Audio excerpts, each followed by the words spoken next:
Muito obrigada, Avaci. Então, agora vamos ouvir o professor Jefferson Rodrigues de Oliveira, doutor em Geografia pelo Programa de Pós-Graduação em Geografia daqui da UERJ, é mestre em Geografia também pelo Programa de Pós-Graduação em Geografia da UERJ, graduado em Geografia, licenciatura e bacharelado aqui também pela Universidade do Estado do Rio de Janeiro, tendo experiência na área da educação e educação à distância, a geografia humana com ênfase na geografia cultural e a geografia da religião. Sua trajetória científica atrelada a essa dimensão cultural e a do fenômeno religioso no espaço. Integra, desde 2010, como professor colaborador e pesquisador do Núcleo de Estudos e Pesquisas sobre Espaço e Cultura, desenvolvendo estudos e pesquisas relacionados à dimensão espacial da religião na geografia. Suas pesquisas estão baseadas a partir de estudos da geografia da religião em temas relacionados à renovação carismática católica, à comunidade de Canção Nova, da Igreja Católica Apostólica Romana, peregrinações pós-modernas, carismáticas, ciberespaço, mediatização da fé e da hipermodernidade. Professor Jefferson Rodrigues, o senhor pode iniciar a sua fala. Uma boa tarde. Eu gostaria de agradecer, primeiramente, a podendo participar em mais um momento aqui nesse simpósio do NEPEC, que está completando esse ano 25 anos, né? Então, é uma honra poder estar aqui e, ao mesmo tempo, acompanhar, ou melhor, ter a presença da professora Zeni Rosendal aqui ao meu lado, ao longo de todos os diferentes tempos e temporalidades da minha vivência acadêmica aqui na instituição, né? O título da minha apresentação, que eu trago para vocês hoje, é O On e o Off da Fé na Hipermodernidade, a religião e as novas interfaces do sagrado na era 2.0. Tá? Eu gostaria de destacar que isso se trata apenas de um fragmento que eu vim trabalhando ao longo da minha tese de doutorado, que eu terminei no final de 2017 aqui, pela orientação da professora Zeni Rosendal. No caso, o meu título, eu vou trazer para você ele desmembrado em 3 partes, dando ênfase a esses 3 pontos, né, para poder realizar aqui a apresentação. O primeiro ponto seria hipermodernidade, o segundo ponto, o on e o off da fé, e o terceiro, a religião e o sagrado na era 2.0. Vamos agora falar um pouco sobre o primeiro ponto. O que seria, a princípio, essa hipermodernidade? Ela foi um conceito criado por um filósofo francês, Gilles Lipovetsky, perdão se não estou falando francês corretamente, e também trabalhado em conjunto, né, com diferentes obras e filósofos, inclusive franceses também, como Jean Serrois e Sebastian Charles. Esse conceito ele é caracterizado pela cultura do excesso. Sua principal marca é o prefixo hiper, que é acompanhado do termo modernidade. Ou seja, hiper mais modernidade traduzem o quê? Uma exacerbação de valores, ou seja, uma cultura caracterizada pelo excesso, e uma superabundância de produções que gera, por consequência, o consumo também. Segundo Lipovetsky, o que é hoje é chamado de pós-moderno, na verdade, pode ser mais corretamente classificado de hipermodernidade. Ainda segundo o autor, a pós-modernidade não conseguiu vislumbrar os novos anseios da sociedade hipermoderna.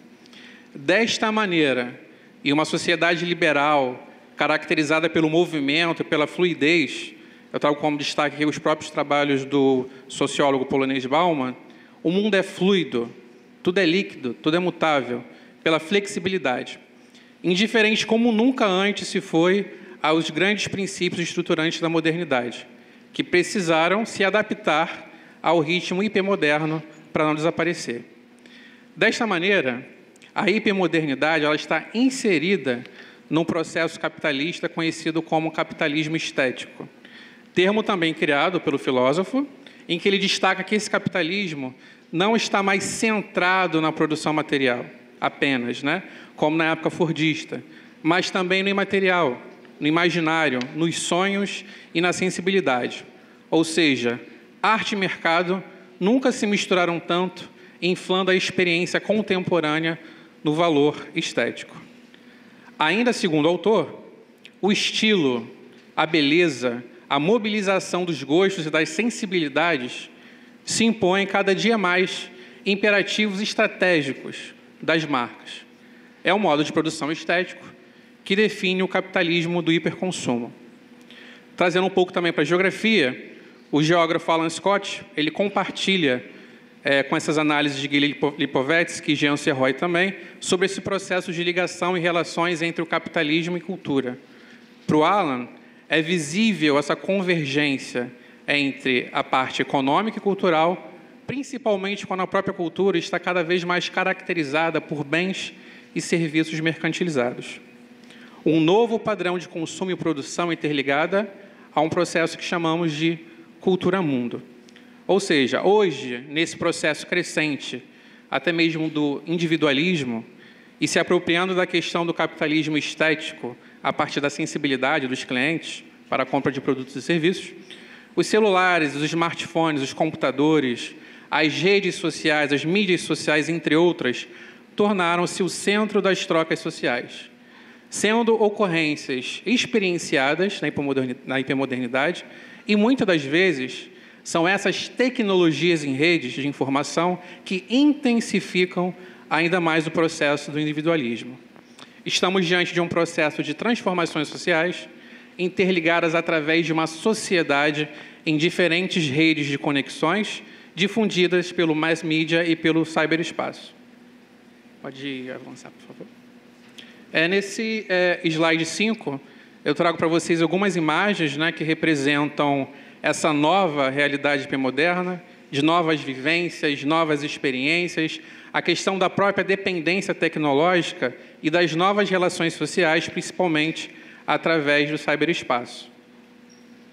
Ou seja, diante dessas conjunturas e inúmeras transformações sociais, como a religião tem criado novas estratégias e, ao mesmo tempo, maneiras de se adequar a essa nova realidade. Chegamos ao segundo item, que seria o on e o off da fé. Diante dessas novas frentes e conjunturas sociais, culturais e, ao mesmo tempo, tecnológicas que propiciam uma nova interação no coletivo, a religião necessita criar estratégias para a manutenção de seus territórios, até mesmo na criação de novos, e também na sustentação de seus devotos, procurando se inserir nesse âmbito para continuar seu crescimento e difusão.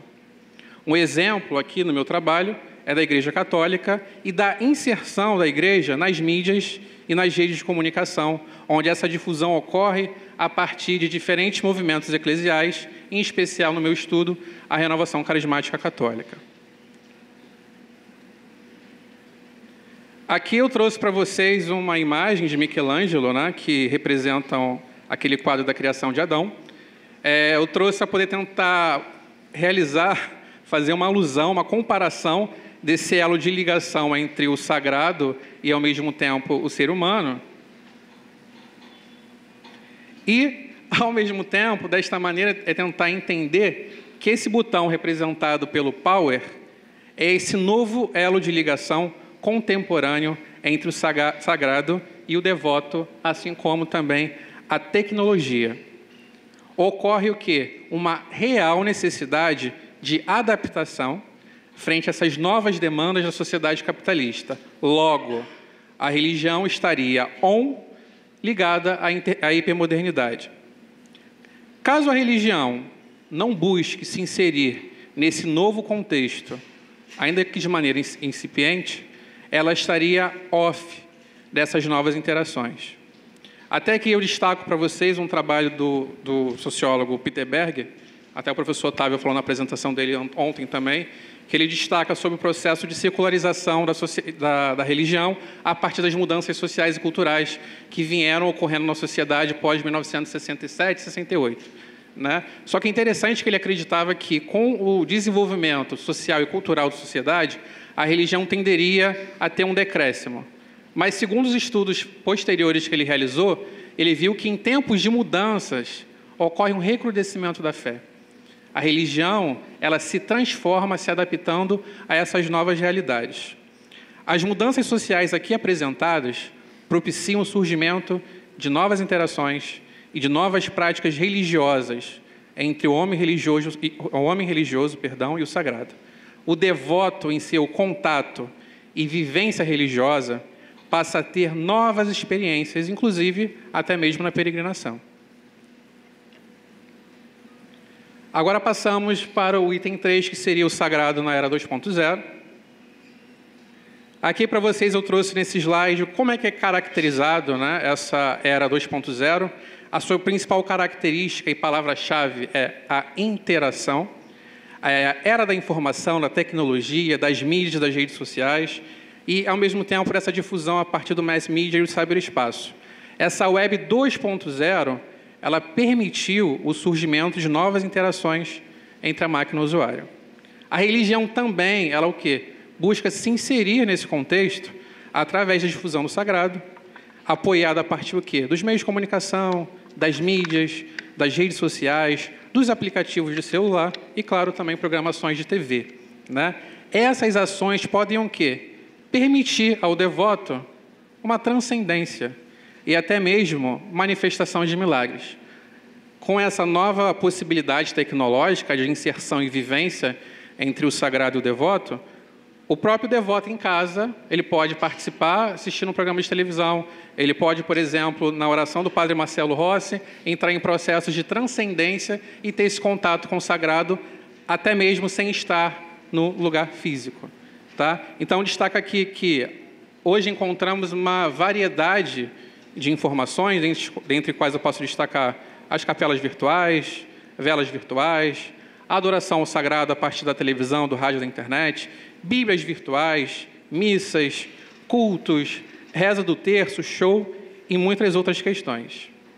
Pode avançar, por favor? Nesse slide agora eu trago para vocês como é que se daria essa relação, trazendo um pouco para o meu objeto, da Igreja Católica, essa relação da Igreja Católica nesse contexto da hipermodernidade. Eu posso dividir esse contexto em duas maneiras. A parte A, que seria, essa difusão pode ocorrer através das mídias, da TV, do rádio, da internet, através desse cyberespaço, dessas online communities, incluindo também as redes sociais, os aplicativos, sistemas operacionais de telefone celular, o YouTube, entre vários outros aplicativos também. Ou pode vir a ocorrer através de uma ótica de mercado, seguindo que essa lógica midiática consumerista a partir de shows, eventos musicais, padres cantores, escritores e uma outra gama de informações.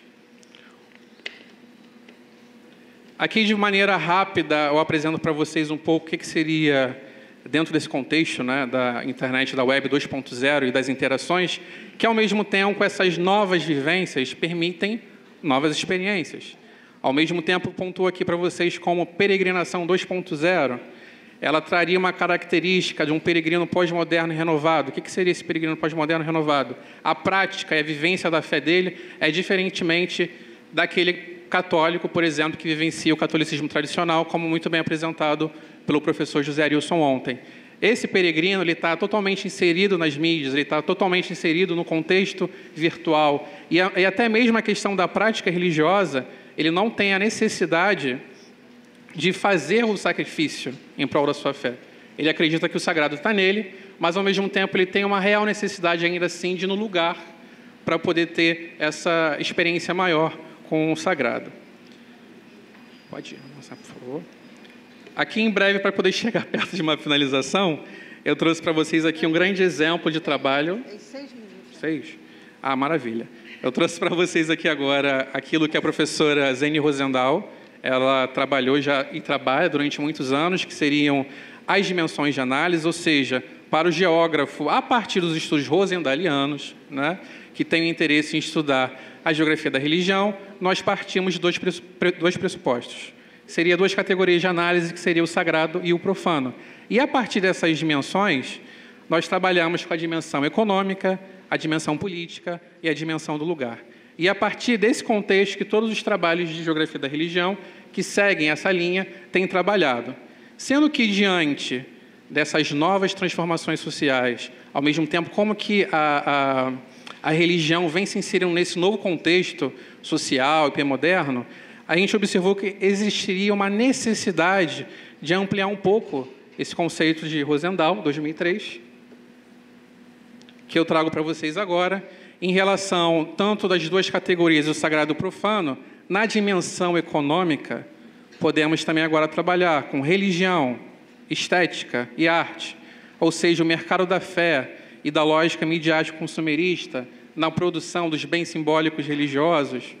Na dimensão do lugar também, a peregrinação em um cunho tradicional, como o professor José Arilson apresentou ontem, ou a peregrinação no contexto da pós-modernidade, e também na dimensão política, que seria a difusão midiática da fé, o cyberespaço e a hipermodernidade.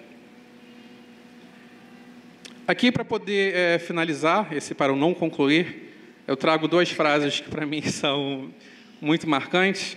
A primeira, que seria do São João Paulo II, é o que ratifica essa intenção da Igreja de ter uma conexão ainda mais com os meios de comunicação, que ele fala que, para a Igreja, o novo mundo do espaço cibernético é uma exortação à grande aventura do seu uso, do seu potencial para proclamar a mensagem evangélica. E, ao mesmo tempo, para finalizar, em memória à nossa querida professora Zeni Rosendahl aqui, se a geografia está em toda parte, a geografia cultural e a geografia da religião convergem e se difundem no NEPEC. Muito obrigado.